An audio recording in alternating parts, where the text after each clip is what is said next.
Hello friends, आप सभी का स्वागत करते हैं हमारे चैनल ज्योति फन ब्लॉग पर। तो आप सब देख रहे हैं दर्द से मोहब्बत भाग 155। इससे पहले इस कहानी के 154 भाग अपलोड हो चुके हैं चैनल पर। अगर आप सबने नहीं पढ़ा है तो ज़रूर पढ़ लीजिएगा। तो चलिए देखते हैं। अब तक आप सबने पढ़ा था। निशी ने भी निर्भय की तरफ देखकर हाँ में अपनी गर्दन हिला दी, लेकिन अभी भी निशी का मन बिल्कुल भी निर्भय को फंसाने का नहीं हो रहा था। और निर्भय, वो तो अपने घर वालों को पहले से ही अच्छे से जानता था कि अब सारा का सारा पिटारा उसी के सिर पर फूटने वाला है। अब सब उसी के ऊपर हाथ उठाएंगे, सब उसे पीटेंगे और गुस्सा निकालेंगे। मगर अब वो बहुत ज्यादा मजबूर था। अब देखते हैं आगे इस कहानी में क्या होता है। करीब 1 घंटे के बाद निर्भय ने वेन्यू के बाहर आकर अपनी बाइक रोकी। निर्भय तो पहले से ही अपनी कमर कसे हुए था, उसे सबके गुस्से का सामना करना ही पड़ेगा। तो वहीं निशी की दिल की धड़कनें तो अब और भी ज्यादा तेज हो गई थी और डर के मारे वो कांप रही थी, क्योंकि वो अच्छे से जानती थी कि अब तक तो उसकी मां ने पूरा पार्टी हॉल भी ढूंढ लिया होगा उसे ढूंढने के लिए। निर्भय और निशी दोनों ही अब बाइक से नीचे उतरते हैं और निर्भय ने फोन निकाला और सीधा संकल्प को कॉल करके कहा कि संकल्प, प्लीज़ तू बाहर आ जा, मुझे तुझसे कुछ बात करनी है, एक प्रॉब्लम हो गई है। इतना कहकर निर्भय ने भी फ़ोन कट कर दिया और फिर थोड़ी देर के बाद संकल्प बाहर आता है। संकल्प को देखकर निर्भय बोलता है कि यार एक बहुत बड़ी प्रॉब्लम हो गई है, प्लीज़ यार मुझे बचा ले, तेरे सिवा मेरी कोई हेल्प नहीं कर सकता है। तो निर्भय ने भी अब इतना ही कहा था कि तभी संकल्प के पीछे सचदेवा फैमिली, प्रताप फैमिली और शेखावत फैमिली तीनों ही आ जाती हैं। तो निर्भय ने अभी उन सबको देखा और फिर संकल्प को देखा तो संकल्प ने धीरे से कंधे उचका दिए और फिर निर्भय ने भी कसकर अपनी आंखें बंद कर ली थी। तो निर्भय को जिस बात का थोड़ा सा भी डर नहीं लग रहा था, तो वही बात अब हो चुकी थी। उसे बहुत ज़्यादा डर लगने लगा था। शोभित गुस्से में निर्भय और निशी को ही घूर रहा था, जबकि शिखा शोभित को संभालने की कोशिश कर रही थी, उसे समझा रही थी। तो शिखा की आंखें भी हल्की हल्की सी नम हो चुकी थी। उसे यकीन नहीं हो रहा था कि निर्भय और निशी का कुछ आपस में चल रहा है। यकीन आता भी तो कैसे आता, उन दोनों का थोड़ी ना कुछ चल रहा था जो उन दोनों को देखकर ऐसा कभी कोई भी सोच सकता था। तो शोभित ने भी गुस्से में निशी को देखकर पूछा कि क्या हो रहा है ये सब। तो निशी तो अब एकदम से सहम गई थी। तो निशी ने भी जितना अंदाजा लगाया था उससे कहीं ज्यादा शोभित को अब गुस्सा आ रहा था उसके ऊपर। तो वहीं निर्भय तो अब अच्छे से जानता था कि शोभित को जब गुस्सा आता है तो वो कितना ज्यादा भयानक गुस्सा करता है, कितना ज्यादा भयानक रूप ले लेता है। तो निशी अभी भी कुछ नहीं बोलती है, डर के मारे उसके मुंह से कुछ निकल ही नहीं रहा था, उसके हाथ पैर कांप रहे थे। इतने में ही शोभित ने फिर से गुस्से से चिल्लाते हुए कहा कि निशी, निशी कुछ पूछ रहा हूँ ना मैं तुमसे, कहाँ से आ रही हो तुम और इसके साथ क्या कर रही हो। तभी निर्भय बोलता है कि निशी मेरे साथ गई थी। ये सुनते ही निहाल भी आगे आया और फिर बिना सोचे समझे ही उसने निर्भय के गाल पर एक चांटा जड़ दिया और फिर गुस्से से उसे घूरने लगता है। तो निशी की आंखें अब ऑलमोस्ट बाहर आ गई थी। उसने तो कभी अपने सपने में भी नहीं सोचा था कि शायद उसकी वजह से कभी निर्भय को ये दिन भी देखना पड़ेगा, उसकी वजह से निर्भय को भी पिटाई हो जाएगी। निहाल ने निर्भय के कॉलर को पकड़कर हिलाते हुए गुस्से से कहा कि तेरी हिम्मत कैसे हुई निशी को अपने साथ ले जाने की, कहाँ पर लेकर गया था तो निशी को। हम जितना तुम लोगों को छूट देते हैं तुम लोग उतना ही हमारी इज्जत के साथ खेलते हो, उतना ही आकर हमारे सिर पर बैठ गए हो। निशी को बहुत ज्यादा डर लग रहा था। वो थोड़ा सा आगे आती है और फिर हकलाती हुई आवाज में बोलने ही वाली थी कि तभी निर्भय ने उसका हाथ दबाकर पकड़ लिया और वो नहीं चाहता था कि अब निशी सबके सामने बड़बड़ाने लगे और फिर उसका सच बाहर आ जाए। इतने में ही निहाल ने फिर से कॉलर पकड़कर निर्भय को हिलाते हुए गुस्से से पूछा कि कुछ पूछ रहा हूँ ना मैं तुझसे, क्यों तुम लोगों की हिम्मत इतनी ज्यादा बढ़ गई है, क्यों तुम लोगों के अंदर का डर मर गया है। तुमने सोचा भी कैसे कि तुम सचदेवा फैमिली की बेटी को लेकर यहाँ से चले जाओगे। अगर तुम्हें ये लड़की पसंद है तो मुझे क्यों नहीं बताया तुमने, पहले बताना चाहिए था ना मुझे। इस तरह चोरी छुप के रात इस लड़की को बाइक पर बैठाकर कहाँ पर घूम रहे थे तुम दोनों, थोड़ी बहुत शर्म है भी तुम्हारे अंदर या फिर नहीं। उसे भी तुमने बेचकर खा लिया है, वो भी अंदर ही मार दी है तुमने अपने। तो निर्भय अभी भी कुछ नहीं बोलता है, बस गर्दन झुकाकर चुपचाप खड़ा रहता है। निशी को रोना अब और भी ज्यादा तेज हो गया था। वो निर्भय को ऐसा नहीं देख सकती थी। हालांकि निर्भय से उसकी ना तो अच्छी दोस्ती थी और ना ही कुछ जान पहचान थी, मगर फिर भी निशी को इस बात का बहुत ज्यादा गिल्ट खाया जा रहा था। उसे बहुत ज्यादा बुरा लग रहा था कि आज उसकी वजह से निर्भय को उसके पापा थप्पड़ मार रहे हैं और इतना ज्यादा बेइज्जत कर रहे हैं। निहाल ने गुस्से में एक बार फिर से निर्भय को मारने के लिए अपना हाथ उठाया, लेकिन इस बार नील ने निहाल का हाथ पीछे से पकड़ लिया और फिर जोर से झटकते हुए गुस्से से कहा, ये क्या कर रहा है निहाल? बेटा है ये हमारा, गलती ही तो की है इसने, हम प्यार से समझा लेंगे इसे। इसका मतलब ये नहीं है कि तू एक बार नहीं 2 बार उसको मारते ही जाएगा तो सबके सामने निर्भय पर हाथ उठा देगा। समझा, तू पागल हो गया है क्या? निहाल बोलता है कि नील प्लीज मेरा हाथ छोड़ दे, इस लड़के ने मेरी इज्जत का फालूदा ही निकाल कर रखा हुआ है। तू मुझे ये बात बता कि कैसे शोभित और शिखा से नजर मिलाऊंगा? अब मैं कैसे कहूंगा इन दोनों, क्योंकि मेरा बेटा इतना लायक है कि इतनी रात को तुम्हारी बेटी को अपनी बाइक पर घुमा रहा है, वो भी बिना किसी को बताए, बिना किसी की राय लिए। मुझे क्या पता था कि बाइक पर ये घूम रहा था या फिर इसके साथ कुछ और ही कर रहा हो। तो निहाल ने भी इतना ही कहा था कि तभी रुद्र ने भी गुस्से में निहाल की तरफ घूर कर देखा और कहा कि निहाल बस बस बहुत हुआ तेरा, मानता हूँ निर्भय की गलती है इस बार, लेकिन यकीन से ये कह सकता हूँ मैं कि निर्भय ने निशा के साथ कुछ भी नहीं किया होगा। मुझे हमारे संस्कारों पे इतना तो भरोसा है, हमारे संस्कार ये कभी भी गवाही नहीं देते हैं। अब बहुत हुआ, बहुत हो गया तमाशा, अब अंदर चलो। अब सब अंदर जाने लगते हैं। तो निर्भय भी बिल्कुल पीछे खड़ा हुआ था। निहाल ने घूर कर अभी निर्भय को एक बार देखा तो नील ने निहाल की बाजू को पकड़कर उसे अंदर ले जाने लगा और फिर तभी संकल्प, निव्यांश, धैर्य निर्भय के पास आ जाते हैं और उसके पास खड़े हो जाते हैं। तभी निर्भय ने भी गुस्से में संकल्प के गले में अपना हाथ डालकर अपने हाथों को दबाते हुए गुस्से से कहा कि साले कमीने कुत्ते, मैंने तुझसे कहा था कि तू अकेले बाहर आ जा, मुझे तुझसे कोई बात करनी है और तू जो पूरी जनता को लेकर ही बाहर आ गया, तुझे तो मैं बाद में देखता हूँ। तो निर्भय ने भी एक बार निशी को देखा और फिर अपनी पलकें झपका दी, जैसे उससे कहना चाहता हो कि इट्स ओके, मुझे कोई प्रॉब्लम नहीं है, सब ठीक हो जाएगा, अब परेशान मत हो। तो वहीं शिखा निशी के पास आती है और फिर उसे भी खींचकर अंदर ले जाती है। थोड़ी देर के बाद पार्टी हॉल में सारे मेहमान जा चुके थे और फिर बस ये 3 फैमिली ही बची हुई थी और इन्हीं के सारे बच्चे बचे हुए थे। निर्भय गुनहगारों की तरह अपनी आंखें झुकाए सबके सामने खड़ा हुआ था। उसने तो सोच ही लिया था कि शायद उस पर शायद गालियों की ही बरसात होने वाली है, सब उसे बहुत ज्यादा पीटेंगे। तो वहीं निशा शिखा के पास चुपचाप से खड़ी होकर रो रही थी, कोई कुछ भी नहीं बोल रहा था। पूरे हॉल में बस निशी का ही सुबकना सुनाई दे रहा था। निशी जोर जोर से सुबक सुबक कर रो रही थी और फिर तभी शोभित ने गुस्से से चिल्लाते हुए कहा कि निशी चुप हो जाओ तुम। तो निशी भी अपने पापा के इतना जोर से चिल्लाने से और ज्यादा डर जाती है और फिर उसने कसकर शिखा की बाजू पकड़ लिया था। तो शोभित अभी निशा की बाजू को पकड़कर उसे खींचता हुआ निर्भय के सामने लेकर आ जाता है और फिर गुस्से में चिल्लाकर फिर से बोलता है कि अकेला ये लड़का गुनहगार नहीं है, समझी तुम भी हो, इसी के बराबर की गुनहगार तुम भी हो। तो बेहतर यही होगा कि तुम भी बता दो कि तुम दोनों के बीच में क्या चल रहा है और क्या सोचकर तुम दोनों इतनी रात को बाहर गए थे। निशी को बहुत ज्यादा डर लग रहा था और फिर शोभित का गुस्सा देखकर किसी के भी अंदर निशी को बचाने की हिम्मत नहीं हो रही थी। शोभित ने एक बार फिर से निशी को घूर कर देखा और गुस्से से चिल्लाकर कहा कि निशी, मैं तुमसे कुछ पूछ रहा हूँ ना, तो बेहतर होगा कि तुम मेरे सवालों का जवाब दे दो। निशी, तुम्हारे और उसके बीच में क्या चल रहा है, बताओ मुझे। और तभी निशी थोड़ा सा डरते डरते हिचकिचाते हुए बोलती है कि कुछ नहीं पापा। ये सुनते ही शोभित को और भी ज्यादा गुस्सा आ गया था और फिर उसने अपना हाथ निशी को मारने के लिए उठा लिया था, लेकिन चाटा भी निशी को लगता उससे पहले ही निर्भय ने शोभित का हाथ पकड़ लिया था। निर्भय को भी बहुत ज्यादा डर लग रहा था कि कहीं अब उसके साथ क्या ही होने वाला है। और ये नज़ारा देखकर तो बंदरों की टुकड़ी ने तो अपने दोनों ही हाथ अपने मुंह पर रख लिए थे और अपनी आंखें कसकर बंद कर ली थी, क्योंकि वो निर्भय और शोभित को ऐसे नहीं देख सकते थे, क्योंकि अब सब जानते थे कि क्या होने वाला है। बंदरों की टुकड़ी को तो बहुत ज्यादा डर लग रहा था।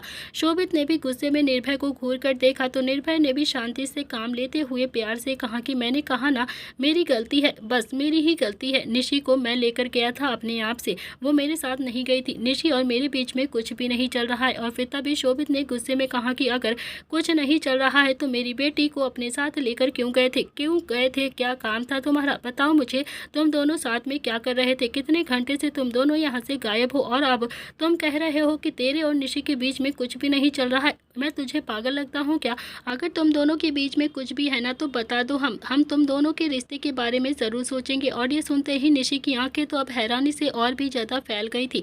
तो निर्भय ने भी शोभित का हाथ छोड़ दिया और फिर से प्यार से धीरे से बोलता है कि अंकल, सारी गलती मेरी ही है, आप चाहे तो मुझे सजा दे सकते हैं, आपको जो भी करना है आप मेरे साथ कर सकते हैं, लेकिन प्लीज निशी का इससे कोई भी लेना देना नहीं है, वो तो मैं जबरदस्ती इसको लेकर गया था अपने साथ। तो शोभित गुस्से में कुछ बोलता उससे पहले ही नील और रुद्र वहां पर आ जाते हैं। तो नील ने भी शोभित को संभालते हुए धीरे से कहा कि शोभित बस शांत हो जा, तू इतना ज्यादा परेशान होने की जरूरत नहीं है। निशी छोटी नहीं है, बड़ी हो गई है और निर्भय भी कोई बच्चा नहीं है। तू भी अच्छे से जानता है कि इस उम्र में ये फीलिंग्स आम बात होती हैं। ये सब कुछ होना बहुत आम सी बात है। हो सकता है कि दोनों एक दूसरे को पसंद करते हो, लेकिन अपने प्यार को लेकर अभी क्लियर ना हो। हम सबके सामने बताने में थोड़ा शर्मा रहे, हमें इन्हें थोड़ा टाइम देना चाहिए। रुद्र ने भी अभी निशा की बाजू को प्यार से पकड़ा और फिर शिखा के पास लेकर आ जाता है। तो शिखा को समझाते हुए बोलता है कि निशी को इस वक्त तुम्हारी जरूरत है। शिखा प्लीज इसका सपोर्ट करो। शिखा तुम ना इसकी माँ हो, संभालो इसे और हाँ प्यार से पूछो कि इसके दिल में क्या है, क्या ये सच में निर्भय को पसंद करती है या फिर नहीं। तो वही निहाल तो अभी भी गुस्से में निर्भय को ही खा जाने वाली नजरों से घूर रहा था। निर्भय सिर झुकाकर चुपचाप से खड़ा था। निहाल ने गुस्से में निर्भय को देखा और फिर बोलता है कि अगर तुम निशी को पसंद करते हो तो मुझे आकर बता सकते थे, अपनी माँ से भी जाकर बात कर सकते थे। अरे नहीं, कुछ तो बंदरों की टुकड़ी से भी तो बात कर सकते थे, लेकिन नहीं नहीं, तुम्हें तो बस अपने मन का करना है। तुम्हें तो हमारी इज्जत के साथ खेलने में बहुत ज्यादा मजा आता है। तुमने तो अपनी इज्जत बेचकर खा ली है ना। नील ने फिर से निहाल को दूर से ही देखकर कहा कि अब तू शुरू मत हो जा यार, प्लीज बस कर देना, बच्चा है हमारा, इतना ज्यादा क्यों उसे डांट रहा है। मैं करूंगा ना निर्भय से बात, तू अपना गुस्सा थोड़ा सा शांत कर ले पहले। इतना कहकर नील ने शुभ की तरफ देखा और फिर शुभ निहाल के पास आता है और फिर उसे खींचकर दूसरी तरफ लेकर चला जाता है। शुभ जानबूझकर निहाल को दूसरी तरफ ले गया था ताकि नील उससे बात कर सके। शुभ बोलता है कि बस कर दो ना जीजू, सही तो कह रहे हैं नील भैया, उम्र ही ऐसी है, फीलिंग तो आ ही जाती है। और वैसे भी आपको ऐसा क्यों लगता है कि आपका बेटा बहुत ज्यादा शरीफ पैदा होगा, जो कुछ भी नहीं करेगा। आपके अंदर भी तो ऐसे ही कर्म थे ना जैसे आपके बेटे में है। आपका बेटा है वो शरीफ कैसे हो सकता है। तो निहाल ने भी गुस्से में शुभ की तरफ घूर कर देखा तो शुभ भी समझ गया था कि निहाल इस वक्त मजाक के मूड में बिल्कुल भी नहीं है, वो अभी बहुत ज्यादा गुस्सा है। तो शुभ ने निहाल को समझाते हुए प्यार से कहा कि अरे निहाल जी जो बस बहुत ज्यादा ड्रामा क्रिएट हो गया है। अब यहाँ पर देखो, रिसेप्शन पार्टी किसी और की है और ड्रामा हमारी फैमिली में हो रहा है। हम लोग हर जगह ड्रामा कर रहे हैं, ये अच्छा लगता है क्या। अभी तो एक ड्रामा खत्म हुआ है और फिर अब दोबारा से दूसरा ड्रामा शुरू हो गया है। हम लोगों के बारे में लोग क्या सोचेंगे कि हम लोग ऐसे ही खानदान से बिलोंग करते हैं क्या। आखिरकार नील ने शिखा और शोभित को समझाकर पार्टी हॉल से बाहर लेकर आ गया था। नील ने अब उन सबको प्यार से गाड़ी में बैठाया और फिर हल्का सा झुककर शिखा की तरफ देखा और धीरे से बोलता है कि शिखा निशत बेटी है तुम्हारी, गुस्सा बिल्कुल भी मत करना उसके ऊपर। उसके दिल के में जो भी है ना उसे समझने की कोशिश करो, उसे पूछने की कोशिश करो, हो सकता है वो तुम्हें बता दे। और अगर वो हमारे निर्भय को पसंद करती है ना तो हमें इस रिश्ते में कोई भी एतराज नहीं है, हम खुद ही तुम्हारी बेटी से अपने बेटे की शादी कर देंगे। तो नील ने भी फिर से निशा की तरफ देखा जो अभी भी अपनी माँ की चिपक कर रो रही थी। नील ने भी निशा के सिर पर प्यार से अपना हाथ फेर कर कहा कि तुमने ऐसा कुछ भी नहीं किया है बेटा, जो तुम इतना ज्यादा रो रही हो, प्लीज रो मत। तो शिखा ने भी हाँ में अपनी गर्दन हिला दी और फिर रोहान ने भी गाड़ी स्टार्ट कर दी। इधर सच्चा देवा फैमिली वहां से जा चुकी थी। नील जब अंदर आया तो सब अभी निर्भय को ही घूर घूर कर देख रहे थे। नील ने दोनों ही हाथ फैलाकर कहा कि अब बस भी करो यार, बच्चे की जान ले लोगे क्या तुम सब तो इसे ऐसे देख रहे हो जैसे तुम लोगों ने जवानी में कोई गलती की ही नहीं, तुम लोगों ने किसी से प्यार किया ही नहीं। रुद्र और निहाल दोनों ही अब नील को घूर कर देख रहे थे। तो नील बोलता है कि मुझे ऐसे क्या देख रहे हो अब तुम दोनों, अगर तुम दोनों ही चाहते हो कि मैं तुम दोनों की चिट्ठी यहाँ सबके सामने ना खोलूं तो चुपचाप से घर चलो, समझे तुम। चल कर घर पर बात करते हैं, बेकार में ही दक्ष और दिया का रिसेप्शन खराब मत करो, समझे। अब चलो चुपचाप से।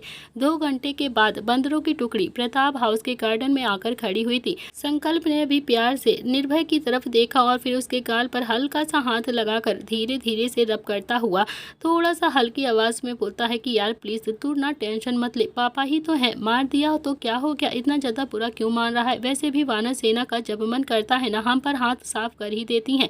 यार प्लीज तू ना ऐसे उदास मत हो, सब ठीक हो जाएगा, तुझे मैं ऐसा उदास नहीं देख सकता हूँ, हम है ना तेरे साथ। अगर हम सब मिलकर दक्ष को दिया दिलवा सकते हैं तो क्या हम सब मिलकर तेरी शादी निशी से नहीं करवा सकते हैं क्या। तेरी शादी निशी से जरूर होगी। और ये सुनते ही निर्भय फूट फूट कर रोने लगता है। तो निर्भय को अभी ऐसा रोता हुआ देख निव्यांश, धैर्य और संकल्प तीनों की ही सांस रुक गई थी। तीनों ही बहुत ज्यादा टेंशन में आ गए थे। निर्भय कभी भी ऐसे कभी भी नहीं रोता था, लेकिन आज तो जैसे निर्भय का दिल ही फट कर बाहर आ गया, वो तो बहुत ज्यादा रो रहा था। तो निव्यांश ने भी निर्भय को अपने गले लगा लिया और फिर उसकी कमर को हल्का सा रब करते हुए बोलता है कि यार निर्भय यार तू इतना ज्यादा कमजोर नहीं हो सकता है, इतना ज्यादा क्यों रो रहा है, तू ऐसे रो क्यों रहा है, बता तो हमें, पागल तो नहीं हो गया है तू। लड़के क्या रोते हुए अच्छे लगते हैं क्या, तू ना बिल्कुल भी नहीं अच्छा लग रहा है रोते हुए, देख तू रोएगा ना तो मुझे भी अच्छा नहीं लगेगा। तू मेरा भाई है ना, तो प्लीज़ प्लीज़ चुप हो जा, प्लीज़ मत रो यार। तू मुझे देख, मेरी लाइफ में कितना कुछ हो गया है, कितनी ज़्यादा प्रॉब्लम्स फेस करी है मैंने। मेरी लाइफ में टिया ने कितनी ज़्यादा प्रॉब्लम्स क्रिएट की थी और मुझे परेशान किया था। मैं तो तब भी नहीं रोया था यार, मैंने तो तब भी डट कर अपने प्रॉब्लम्स का अकेला ही फेस करता था। और फिर तू जरा सी बात पर इतना ज़्यादा रोने लगेगा यार? क्या सच में चांटा बहुत तेज लग गया था क्या? तो निर्भय भी निव्यांश से थोड़ा सा दूर हुआ और फिर उसने निव्यांश की शर्ट पकड़कर अपनी नोजी साफ की और फिर से अपने आंसुओं को साफ करके धीरे से बोलता है कि नहीं यार, चांटा ज़्यादा तेज नहीं लगा था, वो तो बस हर बार की तरह ही लगा था। इतना तो मैं बचपन से ही खाता आ रहा हूँ, इतनी ज़्यादा तकलीफ नहीं हो रही है। तो धैर्य ने भी निर्भय को अपनी तरफ घुमाकर उसके गाल पर हाथ रखकर प्यार से कहा कि तो फिर किस बात पर तू इतना ज़्यादा रो रहा है? क्या बात क्या है यार? हमारा तो दिल ही बैठा जा रहा है, तू बता ना कि क्या हुआ है, तू इतना ज़्यादा क्यों रो रहा है? ये कहते हुए धैर्य का गला भी अब लगभग भर आया था, उसे भी बहुत ज़्यादा तकलीफ हो रही थी। निर्भय ने भी अपने आंसू दोबारा से पोंछे और फिर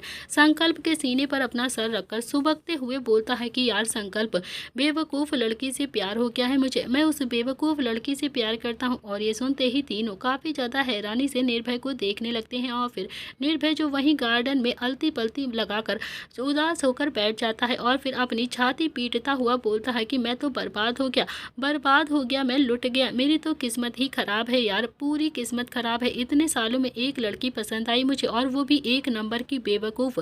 मुझे लगता था कि शोभित अंकल उस लड़की को कहीं से उठाकर लाए थे और वो तो कहीं से सचादेवा फैमिली की बेटी लगती ही नहीं है।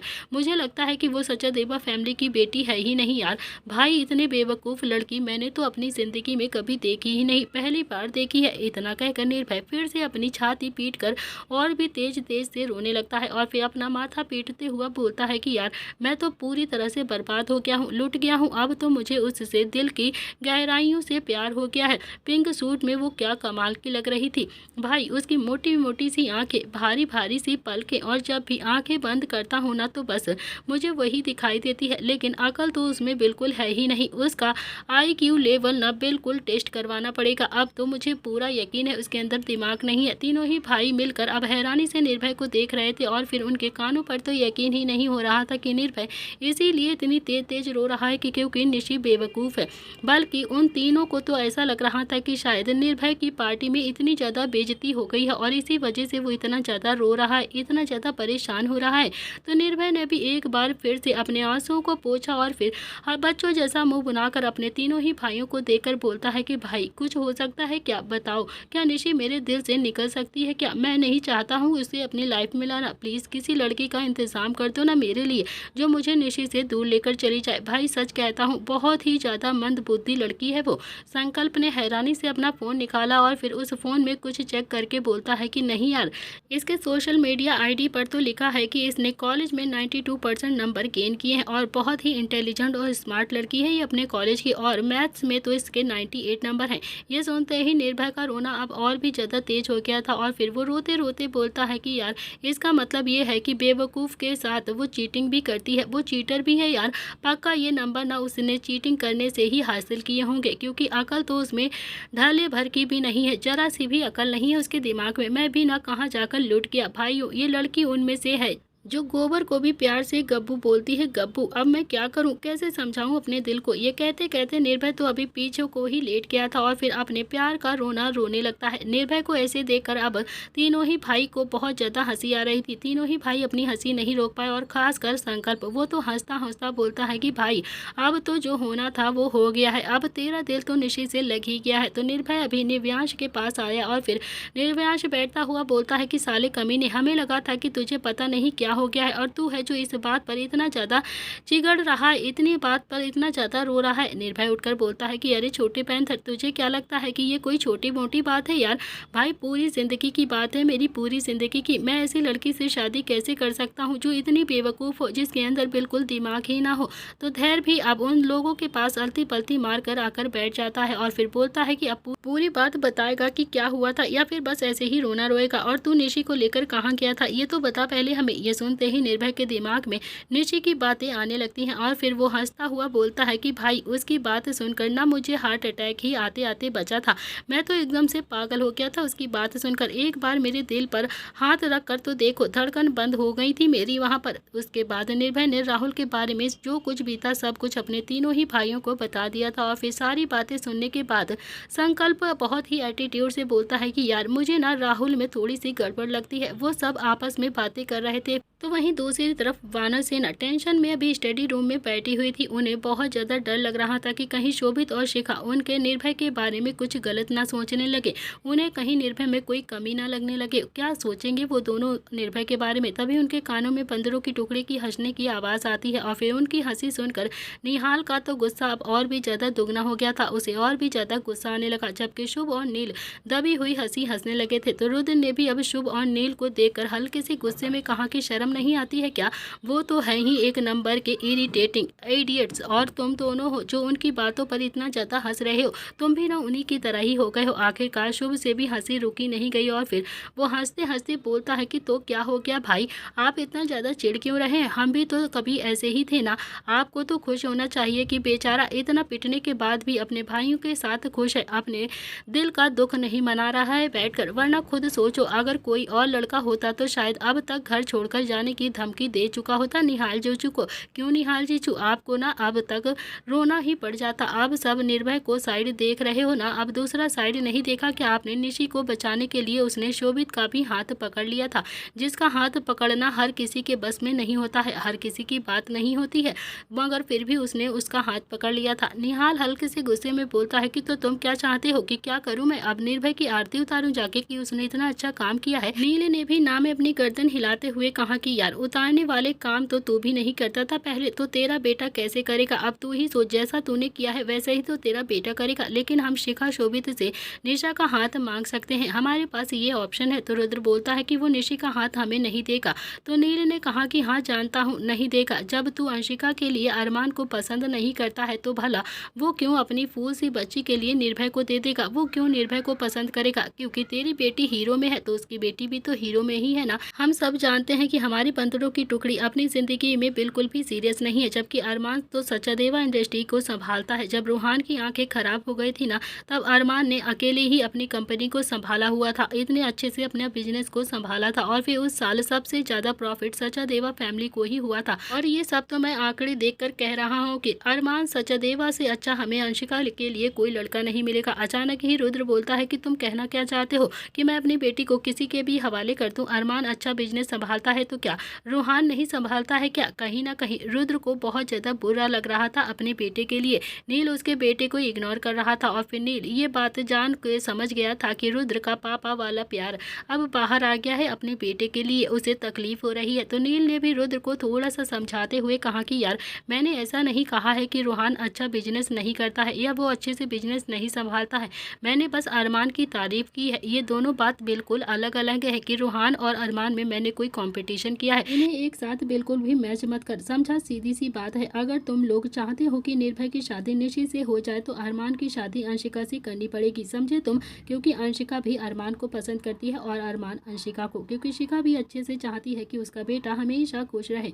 तो निहाल का दिमाग अब एकदम से खराब हो गया था, उसे नहीं पता था कि उसके बेटे के दिल में अभी क्या चल रहा है, वो निशी को पसंद करता है या फिर नहीं। लेकिन नील ने जो कुछ भी कहा था उसे भी निहाल बिल्कुल भी इग्नोर नहीं कर सकता था, क्योंकि नील जो कुछ कह रहा था वो बिल्कुल सही कह रहा था। निर्भय ने भी खुद चोट खाई थी, निशी को बचा लिया था। निहाल एक चेयर पर बैठता हुआ बोलता है कि तो अब क्या करना है तुम ही लोग बताओ मुझे। तो रुद्र ने भी गुस्से में कहा कि मैं अरमान की शादी अंशिका से कभी नहीं करूंगा, समझा तू? कभी नहीं करूंगा। तो नील बोलता है कि तो मत करना, लेकिन हाँ याद रख अरमान भी तेरी तरह ही जिद्दी है, जैसा तू है ना वैसे ही तेरा दामाद भी है, उसके अंदर भी अपने पापा वाले ही गुण हैं। वो अंशिका को इतनी आसानी से अपनी ज़िंदगी से जाने नहीं देगा, क्योंकि वो आज से नहीं कई सालों से उससे प्यार करता है, वो भी तब जब अंशिका भी उसे प्यार करती है। अब तो वो बिल्कुल भी अंशिका को नहीं छोड़ेगा और ये बात तू भी अच्छे से जानता है और हम सब अच्छे से जानते हैं कि तेरी बेटी अरमान से प्यार करती है, समझा तू? इतना कहकर नील भी उठकर वहाँ से जाने लगा। तो रुद्र अभी थोड़ा एटीट्यूड के साथ बोलता है कि तू ऐसे नहीं जा सकता है यहाँ से, समझा, बात को पूरी कर ले पहले तब जाएगा। तो नील ने भी पलट कर रुद्र को देखा और कहा कि क्या बात पूरी करूँ मैं, सीधी सी बात है, अगर तुम लोग निशि की शादी निर्भय से करना चाहते हो तो अरमान की शादी अंशिका से कर दो। फाइनली हम दोनों ही बच्चों की शादी आराम से हो जाएगी। मुझे अरमान में कोई भी बुराई नहीं लगती है, मुझे अरमान सबसे ज़्यादा पसंद है अपनी अंशिका के लिए। बाकी रुद्र तुझे तो मैं समझा समझा कर बहुत ज़्यादा थक गया हूँ, तू नहीं समझने वाला है। मुझे तो बहुत ज़्यादा डर है कि किसी दिन अरमान अंशिका को उठा कर न ले जाए, क्योंकि उसके अंदर मुझे तो तू ही दिखाई देता है कि तेरे जितना ही जिद्दी वो भी है। जितने अंदर तेरे अंदर अकड़ है ना, उतनी ही अकड़ अरमान के अंदर भी है। बस इतना फ़र्क है कि तू मुस्कुराता नहीं है और उस लड़के के चेहरे से मुस्कुराहट जाती नहीं है। तू हमेशा बस मुस्कुराहट को छुपाता है, मगर वो हमेशा अपनी मुस्कुराहट को दिखाता है। तो नील तो अभी वहाँ से चला गया था। रुद्र ने भी शुभ की तरफ देखा तो शुभ बोलता है कि अब जो नील भैया बोल रहे हैं मुझे तो वही सही लग रहा है भाई। मैं भी चाहता हूँ कि अंशिका की शादी अरमान से हो जाए। अरमान से अच्छा लड़का शायद ही हमें मिल पाए। अरमान अच्छा है, इसमें कोई भी दो राय नहीं है। इतना कहकर वो भी वहाँ से चला गया और फिर रुद्र ने निहाल की तरफ देखा तो निहाल भी रुद्र की तरफ देखकर बोलता है कि यार मेरी तरफ मत देख प्लीज, समझ ले मैंने जो कहा है वो सही कहा है। मेरे बेटे की जिंदगी और तेरी बेटी की जिंदगी एक दूसरे से ही जुड़ी है। अगर तू चाहता है कि हम दोनों के बच्चे खुश रहें तो ये फैसला बिल्कुल सही है। ये बात तो बिल्कुल सच है कि शोभित के पास अगर मैं रिश्ता लेकर जाऊंगा तो वो अरमान और अंशिका के रिश्ते की बात ज़रूर करेगा, और अगर हम उसके रिश्ते के लिए ठुकराएंगे तो वो इस रिश्ते को ज़रूर ठुकरा देगा। इतना कहकर निहाल भी वहाँ से चला गया और फिर रुद्र फिर से अकेला ही पड़ गया था। वो अब काफ़ी ज़्यादा इरिटेट हो गया था। रुद्र ने अपने सिर पर हाथ रखकर गुस्से से कहा कि यार बचपन से लेकर आज तक ये तीनों एक ही बात बोलते आए हैं और मैं हमेशा अकेला रह जाता हूँ। और तभी रुद्र का फ़ोन हल्का हल्का सा वाइब्रेट होता है। तो रुद्र ने भी अपनी फ़ोन की तरफ देखा तो उसमें अभी नील का मैसेज आया हुआ था, जिसमें लिखा हुआ था कि तू अकेला नहीं है। ये बिल्कुल भी मत सोच कि हम तीनों ने तेरा साथ छोड़ दिया है और तू अकेला पड़ गया है। तेरा बड़ा भाई हमेशा से तेरे साथ था और तेरे साथ ही रहेगा, समझा। तू तो जो भी डिसीजन लेगा ना उसमें मैं तेरा साथ ज़रूर दूंगा। मैसेज पढ़कर रुद्र के चेहरे पर भी हल्की हल्की सी मुस्कुराहट आ गई थी और वो समझ गया था कि नील हमेशा से उसके साथ ही रहा है। इधर दूसरी तरफ दक्ष दिया अपने कमरे में मौजूद थे। आज जो कुछ भी हुआ था उसके चलते दक्ष का दिमाग भी बहुत ज़्यादा खराब हो गया था। दक्ष बंदरों की टुकड़ी के पास जाना चाहता था, उनके पास जाकर उनकी प्रॉब्लम को सॉल्व करना चाहता था, लेकिन दिया को वो अकेला बिल्कुल भी छोड़ना नहीं चाहता था। दिया जो चेंज करने के लिए वॉशरूम में चली गई थी और फिर दक्ष जो अपना फ़ोन लेकर बाहर बालकनी में आ गया था। वो बंदरों की टुकड़ी से एक बार बात करके वहाँ का हाल चाल पूछना चाहता था। तो दक्ष ने भी संकल्प के पास कॉल किया और फिर बहुत देर तक संकल्प से बात करता रहा। बातें करने के बाद दक्ष को यकीन हो गया था कि निर्भय बिल्कुल ठीक है और वो अब अपने आप को संभाल लेगा। और फिर उसे भी थोड़ी सी टेंशन फ्री हो गया था, उसे भी एक राहत की सांस मिल गई थी। दक्ष ने जैसे ही बालकनी से अंदर जाकर देखा तो उसकी आंखें तो अभी खोली की खोली रह गई थी। उसके सामने दिया खड़ी हुई थी, जिसने अभी एक पिंक कलर का नाइट सूट पहना हुआ था। रिसेप्शन का हल्का सा मेकअप अभी भी उसके चेहरे पर लगा हुआ था। वो उसमें बेहद ही ज़्यादा खूबसूरत लग रही थी। उसकी गहरी गहरी काजल की आंखें बहुत ही ज़्यादा खूबसूरत लग रही थी। इधर सचादेवा हाउस में इस वक्त निशि रूहान के पीछे चुपचाप से खड़ी हुई थी। उसकी आंखें तो जैसे अभी झरना बन गई थी, उसे बहुत ज़्यादा रोना आ रहा था। और फिर तभी शोभित रूहान के बिल्कुल आगे खड़ा हुआ था। शोभित और निशि के बीच में अगर कोई था तो वो था रूहान, जो रूहान की समझदारी, वरना शोभित इतने गुस्से में था कि शायद वो आज निशि को थप्पड़ भी मार चुका होता। वो अभी बहुत ज़्यादा गुस्से में निशि को घूर कर देख रहा था। तो शोभित ने फिर से गुस्से से चिल्लाते हुए कहा कि निशि मुझे ना तुमसे ये उम्मीद बिल्कुल भी नहीं थी। मैंने कभी नहीं सोचा था कि तुम इन दोनों जैसी हो, कि इन नालायकों के बारे में तो मुझे पहले से ही पता था, लेकिन तुम भी इन्हीं की ही तरह निकलोगी मैंने कभी भी अपने सपने में भी नहीं सोचा था। मैंने सोचा था कि मेरी निशि शिखा जैसी होगी, वो कभी भी ऐसे काम नहीं करेगी, लेकिन ये तो अपने भाइयों पर चली गई। मुझे आज अपने ऊपर बहुत ज़्यादा गुस्सा आ रहा है। शोभित बहुत देर तक अब निशि को डांट रहा था और फिर निशा जो चुपचाप से बस रूहान के पीछे में ही खड़ी रहती है और फिर अपने पापा की डांटों को सुन रही थी और अपने आंसू बहा रही थी। अब तो रूहान से भी बर्दाश्त नहीं होता है और फिर उसने भी शोभित की तरफ देखकर हल्के से गुस्से में कहा कि पापा प्लीज़ बस करो ना, आप कितना ज़्यादा डांटोगे निशि को, कितना ज़्यादा रो रही है वो। कम से कम निशि की हालत पर तो थोड़ा सा तरस खाइए आप।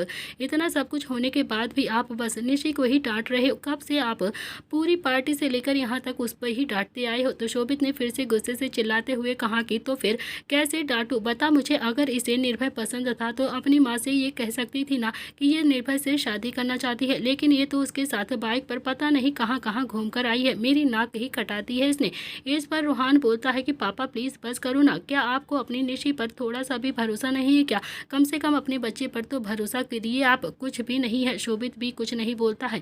तो रूहान ने अपनी बात जारी करते हुए फिर से कहा कि बाइक पर ही गई थी ना, इसका मतलब ये तो नहीं है कि निशी ने कुछ उल्टा सीधा कर दिया है निर्भय के साथ, ऐसा कुछ भी नहीं है, हमें हमारे संस्कारों पर पूरा विश्वास है। शोभित चिल्लाते हुए बोलता है कि उल्टा सीधा कर भी लेगी तो हमें कैसे पता चलेगा? क्या हम कुछ कर लेंगे क्या इसका? अब तो अरमान से भी नहीं रहा क्या? उसे भी थोड़ा सा गुस्सा आ गया अपने पापा पर। अरमान ने भी कहा कि पापा प्लीज बस कर दो, बस बहुत हो गया है आपका। निशी पिछले कितने सालों से हॉस्टल में अकेले रहती है, अगर उसे कुछ भी गलत करना होता ना तो शायद वो हॉस्टल में ही कर लेती, यहाँ आकर सबके सामने कुछ भी गलत नहीं करती। मुझे मेरी बहन पर पूरा विश्वास है। तो शोभित ने भी गुस्से में कहा कि अच्छा, जैसे तुम दोनों हो ना ऐसे ही तुमने अपनी बहन को भी बना दिया है, बिल्कुल अपने जैसा। हद करते हो यार, इसे हॉस्टल भेजने के लिए किसने कहा था? किससे पूछकर तुमने मेरी बेटी को हॉस्टल भेजा था? बताओ हमें। इस पर दोनों ही भाई एकदम से शांत हो गए थे, क्योंकि अब निशी हॉस्टल गई थी तब दोनों ही भाई शिखा से बहुत ज़्यादा नाराज थे और फिर उन दोनों ही भाइयों ने ये फैसला लिया था कि निशी हॉस्टल में रहेगी। लेकिन अब तो सब कुछ ठीक हो गया था। शोभित ने शिखा की तरफ देखकर गुस्से में कहा कि समझा लो तुम अपनी बेटी को, मुझे ना ऐसी चीज़ें बिल्कुल भी पसंद नहीं। अगर पूछ लो अपनी बेटी से क्या ये चाहती क्या है, क्या ये निर्भय से प्यार करती है, उसे पसंद करती है? तो रूहान बोलता है कि पापा आप इतना ज़्यादा गुस्सा क्यों कर रहे हैं? आखिर निर्भय में कमी ही क्या है? क्या कमी है? एक लौता बेटा है वो, दुनिया भर की प्रॉपर्टी है उसके पास और इतना ज़्यादा पढ़ा लिखा इंटेलिजेंट है। सच कहूँ तो निर्भय मुझे बहुत ज़्यादा अच्छा लगता है अपनी बहन के लिए। आपने देखा ना वो सारे भाई कितने अच्छे से हैं, एक दूसरे के साथ रहते हैं, एक दूसरे को सपोर्ट करते हैं और उनके संस्कारों में भी कोई कमी नहीं है। निशी की शादी अगर निर्भय से होगी ना तो ये बहुत ही अच्छी बात है, इसमें गुस्सा करने की कोई बात ही नहीं है। शोभित अब कुछ भी नहीं बोलता है, गुस्से में वो वहाँ से चला जाता है। तो रूहान ने भी शिखा की तरफ इशारा किया और फिर शिखा एक बार अपनी नम आंखों से निशी के साथ देखती है और फिर निशी के सिर पर अपना हाथ रखकर प्यार से वो भी शोभित के पीछे पीछे उसे समझाने के लिए चली जाती है। तो शिखा अभी शोभित के पास चली जाती है। शोभित शिखा के जाते ही रूहान ने पलटकर अभी निशी की तरफ देखा, जो अभी भी बहुत ज़्यादा रो रही है। निशी खुद को संभाल नहीं पाई और फिर वो रूहान के गले लगकर फूट फूट कर रोने लगती है। निशी का दर्द आज अपने भाई के गले लगकर फूट फूट कर बाहर निकल रहा था। रूहान ने निशी को बहुत प्यार से समझाते हुए कहा कि निशी प्लीज़ फिक्र मत कर, तू मैं हूं ना तेरे साथ, तुझे ना टेंशन लेने की कोई ज़रूरत नहीं है। वैसे भी पापा का गुस्सा भी तो जायज़ है ना, तुझे ऐसे निर्भय के साथ कहीं भी नहीं जाना चाहिए था। तूने ये बहुत बड़ी गलती की है अपनी लाइफ की। अगर तुझे निर्भय पहले से पसंद था तो तुम मुझे आकर बताती ना, मुझे नहीं बताना था तो तुम माँ से ही कह देती, तो किसी से तो बता सकती थी ना। ऐसे निर्भय के साथ जाना बहुत ही गलत बात है, ये बिल्कुल भी अच्छी बात नहीं है, इसीलिए पापा तुझसे इतना ज़्यादा नाराज़ है। निशी अभी भी कुछ नहीं बोलती है और फिर वो बोलती भी तो क्या बोलती और उसे कैसे बताती। उसे इतना तो समझ में आ ही गया था कि इतनी सी बात पर उसके घर वाले उस पर इतना ज़्यादा गुस्सा कर रहे हैं, इतना ज़्यादा उससे नाराज़ हो गए हैं। अगर वो राहुल की बात अब अपने घर वालों के सामने बताएगी या घर वालों में किसी को भी बताएगी तो फिर तो पक्का उसके पापा गुस्से में उसके साथ कुछ गलत कर देंगे और फिर हमेशा के लिए वो अपनी फैमिली की नज़रों में भी गिर जाएगी। इसीलिए निशी चुपचाप रहती है, वो चुप ही रहना ठीक समझती है। और फिर रूहान ने निशी को संभालता हुआ उसके कमरे में लेकर आ गया था। अरमान भी उन दोनों के पीछे पीछे ही आ रहा था। रूहान ने भी निशी को बेड पर आराम से बैठाया और फिर उसके पैरों को उठाकर बेड पर रख दिया और फिर प्यार से उसे ब्लैंकेट से अच्छे से कवर करते हुए बोलता है कि अब तुम आराम से सो जाओ और हाँ, किसी भी चीज़ की परेशानी हो तो मुझे बताना, कि किसी भी चीज़ की टेंशन लेने की ज़रूरत नहीं और प्लीज़ रोना मत, ज़्यादा कुछ भी मत सोचो, आराम से शांति से अपने और निर्भय के रिश्ते के बारे में सोचना और फिर तुम्हें जो भी डिसीजन लेना हो, अगर तुम्हें निर्भय थोड़ा भी पसंद है ना तो मुझे आकर सीधा से बता देना, मैं खुद ही तुम्हारी शादी निर्भय से करवा दूंगा, पापा चाहे कुछ भी कहे। समझ रही हो ना निशी मैं तुमसे क्या कहना चाहता हूँ? तो निशी के पास अभी हाँ कहने के अलावा कुछ भी नहीं था। उसने भी हाँ में अपनी गर्दन हिला दी और फिर अरमान की तरफ देखने लगी। तो अरमान भी अब निशी के सिरहाने आकर बैठ गया और फिर उसने भी निशी के सिर पर हल्का हल्का सा दबाना शुरू कर दिया और फिर रूहान वो भी निशी के पैरों पर हाथ फेरता रहता है जब तक निशी आराम से सो नहीं गई। दोनों ही भाई निशी के पास में ही बैठे रहते हैं और फिर जब उन्हें विश्वास हो गया कि निशी आराम से सो गई है और वो गहरी नींद में चली गई है, तब वो दोनों ही भाई उसके कमरे से बाहर धीरे धीरे से आ जाते हैं। दोनों का ही मूड आज बहुत ज़्यादा खराब हो गया था, उन्हें अपनी बहन से ये उम्मीद बिल्कुल भी नहीं थी। फिर दोनों ही आकर सोफे पर बैठते हुए बातें करने लगते हैं। इधर दूसरी तरफ शिखा और शोभित को भी बहुत ज़्यादा आर्ग्यूमेंट हो रही थी। दोनों ही आपस में बहुत ज़्यादा आर्ग्यूमेंट कर रहे थे। शिखा बोलती है कि शोभित बच्ची को इतना ज़्यादा डांटना ज़रूरी नहीं था जितना कि आप उसे इतना ज़्यादा डांट रहे हो। सही तो कहा है रूहान चौहान ने आखिर निर्भय में कमी ही क्या है, इतना अच्छा है, गुड लुकिंग है और पैसे में भी कोई कमी नहीं है। तो शोभित ने भी दांत पीसते हुए कहा कि शिखा, मैं बच्चों के सामने बता नहीं सकता था, लेकिन वो जिसका बेटा है ना, वो अपने टाइम में पूरा आशिक था, आशिक। उसने भी न जाने कितनी ही लड़कियों को डेट किया है, कितनी ही लड़कियों के साथ घूमा फिरा है, कितने ज़्यादा गलत काम भी किए होंगे। मैं निर्भय से अपनी बेटी की शादी हरगिज़ नहीं करूँगा। मुझे बिल्कुल भी नहीं पसंद है कि मेरी बेटी की शादी निर्भय के साथ हो। निहाल का बेटा है वो। शिखा तो अपने सिर पर हाथ रख कर बैठ गई थी और फिर शिखा ने भी शोभित को हैरानी से देखा और बोलती है कि अच्छा, और आप क्या साफ सुथरे थे? जैसे आप हो ना, वैसे ही निहाल भैया हैं। क्या आपकी ज़िंदगी में मैं पहली लड़की हूँ? बताइए ना आप, कि क्या आपने सिर्फ मेरे अलावा किसी से प्यार नहीं किया? आप तो खुद भी ना जाने कितनी लड़कियों के साथ थे। तो शिखा ने अभी इतना ही कहा था कि तभी शोभित ने गुस्से में शिखा की तरफ घूर कर देखा और फिर गुस्से से चिल्लाते हुए बोलता है कि शट अप शिखा, मानता हूँ मैं कि तुमसे पहले मेरी ज़िंदगी में बहुत सारी लड़कियाँ आई थी, बहुत सारी लड़कियों को मैंने डेट भी किया है, लेकिन मैंने शादी के बाद किसी भी लड़की को नज़र उठाकर भी नहीं देखा है। सिर्फ तुमसे प्यार किया है और तुम्हारे साथ ही अपनी शादी को लेकर आज भी जी रहा हूँ। मैं इस रिश्ते में पूरी तरीके से डेडिकेट था, समझे तुम। इस रिश्ते में लॉयल था। मैंने कभी भी किसी की तरफ देखा तक नहीं है। तुम मुझ पर उंगली उठा नहीं सकती हो इस तरह से।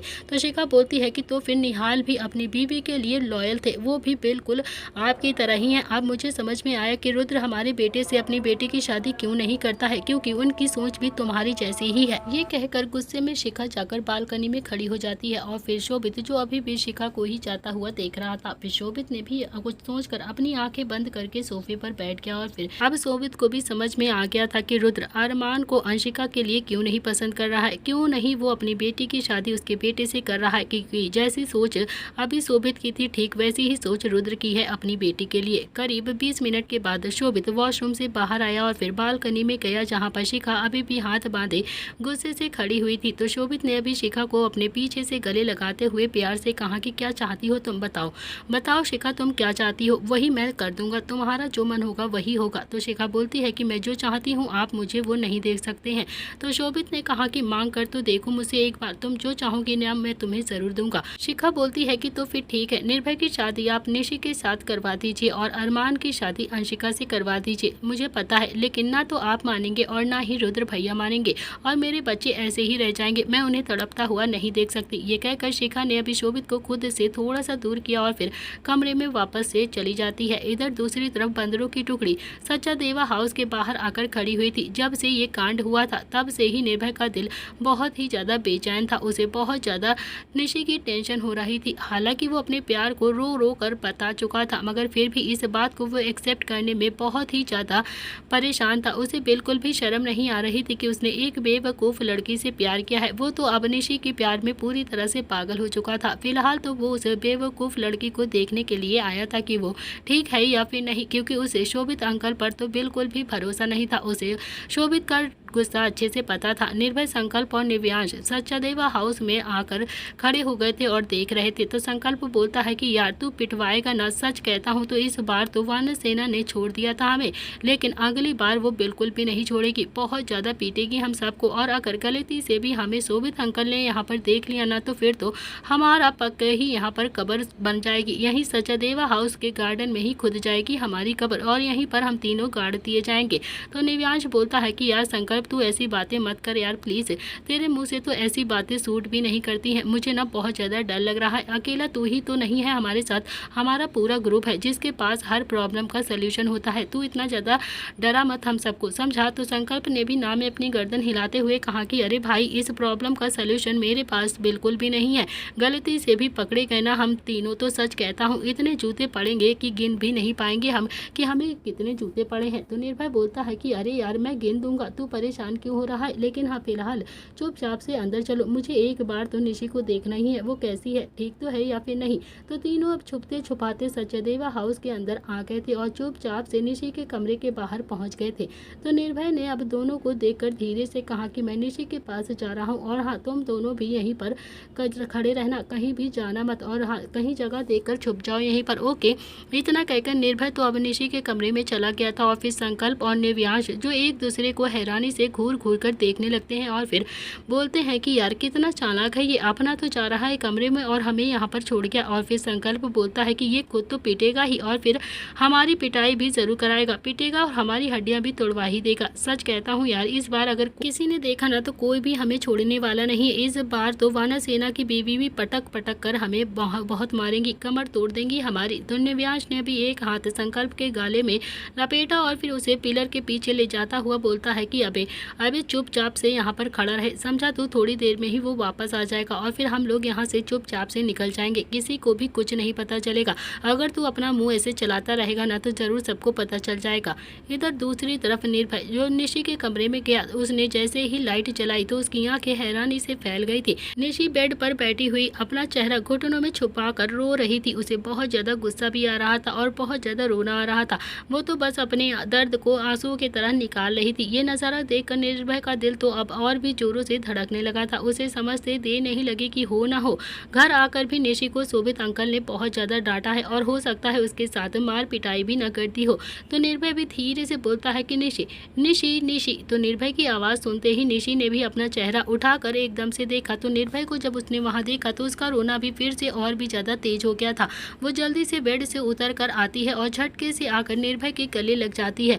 अभी निशी को बहुत ज्यादा तकलीफ हो रही थी, उसे तो एहसास भी नहीं था उसने निर्भय को अपने गले लगा लिया है। निशी इतनी जोर से उसके गले लगी थी कि निर्भय भी 2 कदम पीछे हट गया था, लेकिन उसने निशी को खुद में समेट लिया था और कुछ देर के लिए निर्भय बस निशी को ही महसूस करने लगा था। दोनों ही एक दूसरे के गले लगे हुए थे और निशी भी निर्भय के गले लगकर बहुत तेज से रो रही थी। तो निर्भय भी निशी की कमर को हल्का सा सहलाता रहता है और फिर उसे समझाता हुआ बोलता है कि निशी निशी प्लीज कुछ चुप हो जाओ ना, कुछ भी नहीं होगा, मैं हूं ना तुम्हारे साथ, मुझ पर यकीन करती हो ना तुम, देखो सब कुछ ठीक हो जाएगा, कोई तुम्हें कुछ भी नहीं कहेगा। देखो मेरे पापा ने तो मुझे थप्पड़ भी मारा है, बहुत ज्यादा डांटा भी है, इतना ज्यादा बेइज्जत किया है सबके सामने, मैं तो नहीं रो रहा हूँ ना, मैं तो बस चुपचाप से यहाँ भी आ गया हूँ। तुम जरा सी बात पर इतना ज्यादा रोने लगी, क्या हो क्या गया है, तुम्हारे पापा है ना तुम्हारे साथ। तो निशी अभी निर्भय से थोड़ा सा दूर होकर बोलती है कि सब कुछ मेरी वजह से ही हुआ है, तब मेरी गलती है, सारी मेरी गलती है। राहुल ने मुझे कहा था कि वो मुझसे शादी करेगा और फिर मैं उसकी बातों में आ गई और घर छोड़कर यहाँ से जाने की तैयारी भी कर ली थी। अगर पापा को पता चल जाता कि मैं तुम्हारे साथ नहीं बल्कि उस राहुल के साथ भागने वाली थी तो पता नहीं पापा मुझे साथ क्या करते, मुझे तो शायद जान से ही मार देते वो। अगर उन्हें पता चल जाता कि मैं आज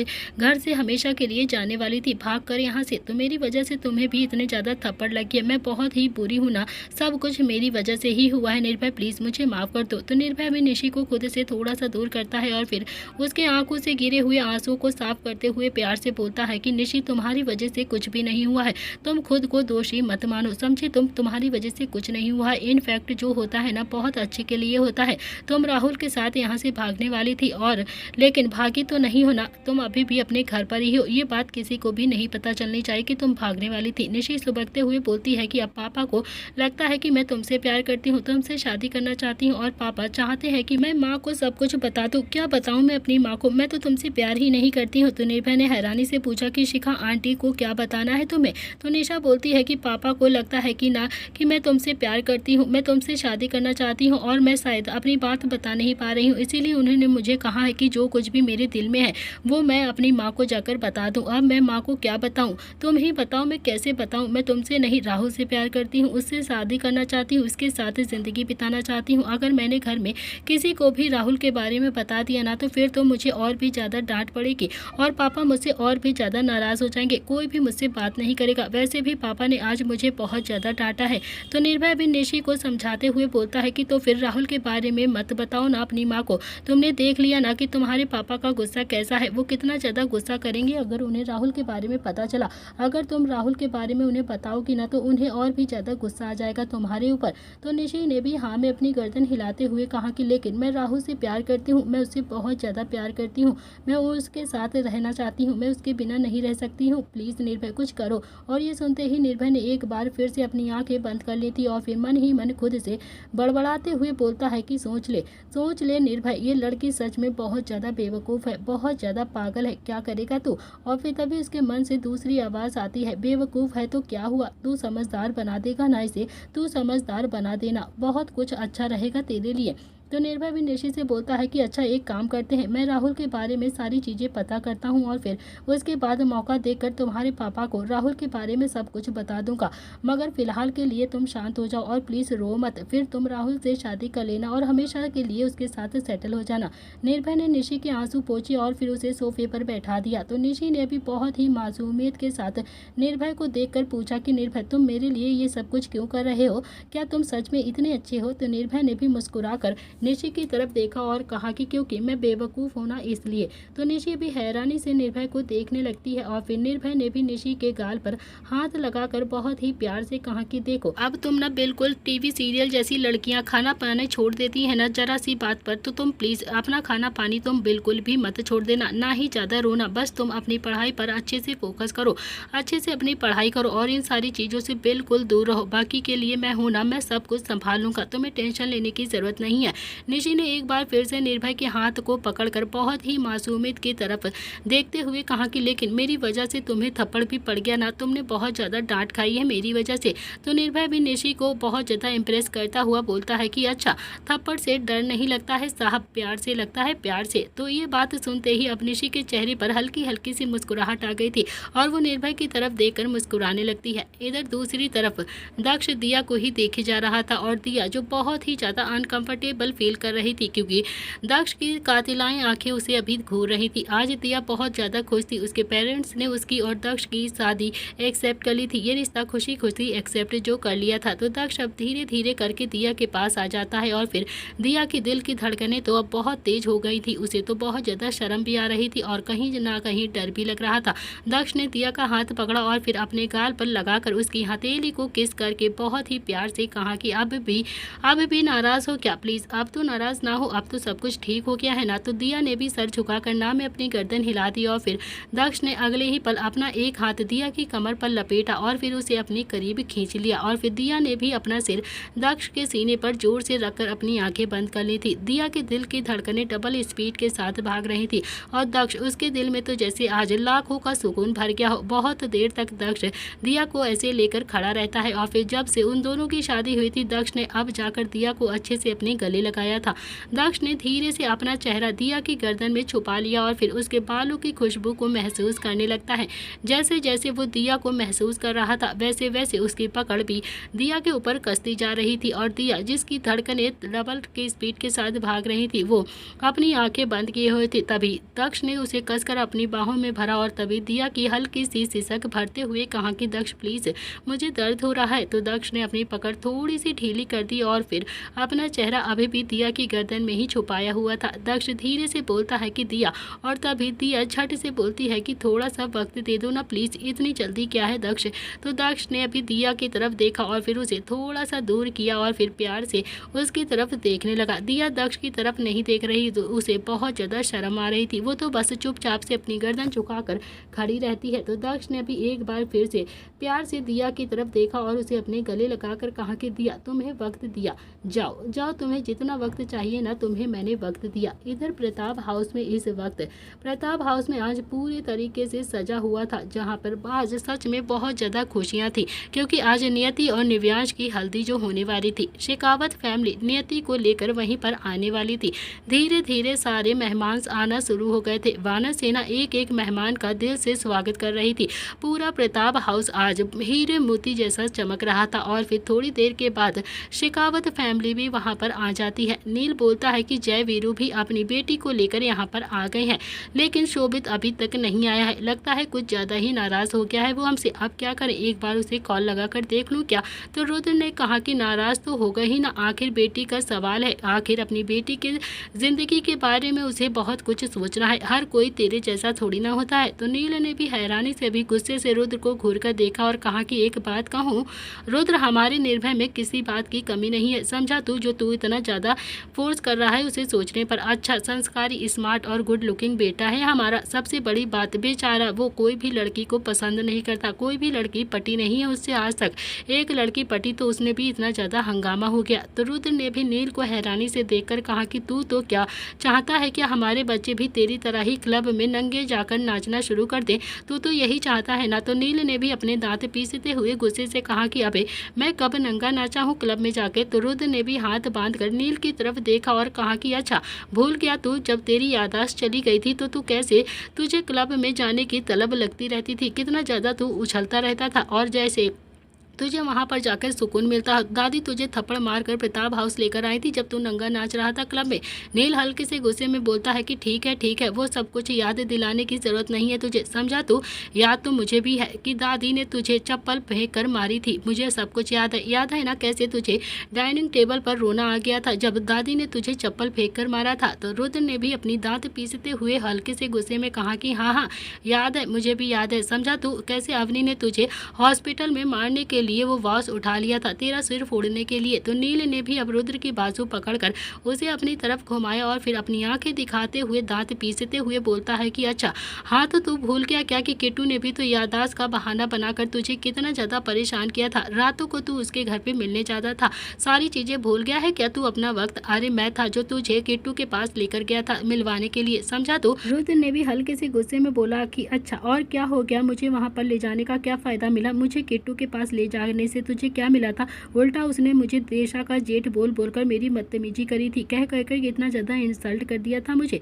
दोनों ही अब एक दूसरे से ऐसे ही बहस कर रहे थे और फिर तभी एक छड़ी आकर नील के पीछे लगी और नील ने भी दर्द में मुंह घुमाकर देखा तो वहां पर दादी खड़ी हुई थी। तो दादी ने भी फिर से दूसरी छड़ी रुद्र के कमर पर मारकर कहा कि तुम दोनों यहाँ पर मेहमानों का स्वागत करने के लिए खड़े हो या फिर अपनी कुश्ती लड़ने के लिए खड़े हो, आपस में ही ऐसे चोंच लड़ा रहे हो। मेहमान को कौन देखेगा अगर तुम दोनों ऐसे आपस में ही चोंच लड़ाते रहोगे। हे भगवान, कौन कहेगा कि तुम्हें कि तुम दोनों घर के बड़े बेटे हो, दोनों ही घर के बड़े हो, ऐसे लड़ते हो जैसे कुत्ते बिल्ली लड़ रहे हो। अरे आजकल के जमाने में देवरानी जेठानियां भी इतना नहीं लड़ती हैं जैसे कि तुम दोनों आपस में लड़ रहे हो। तो नील ने भी अपनी कमर कसते हुए कहा कि अरे चंद्रकला, अपने पोते को समझा लो इसे, जब देखो मेरी गलतियां निकालने पर तुला रहता है, हर वक्त बस मुझे ही गलत साबित करता रहता है। मैं न किसी दिन इस घर को छोड़कर ही चला जाऊंगा। तो रुद्र अभी भी गुस्से से नील को घूर कर देख रहा था। तो दोस्तों इसी के साथ इस कहानी का आज का ये एपिसोड यहाँ पर समाप्त होता है।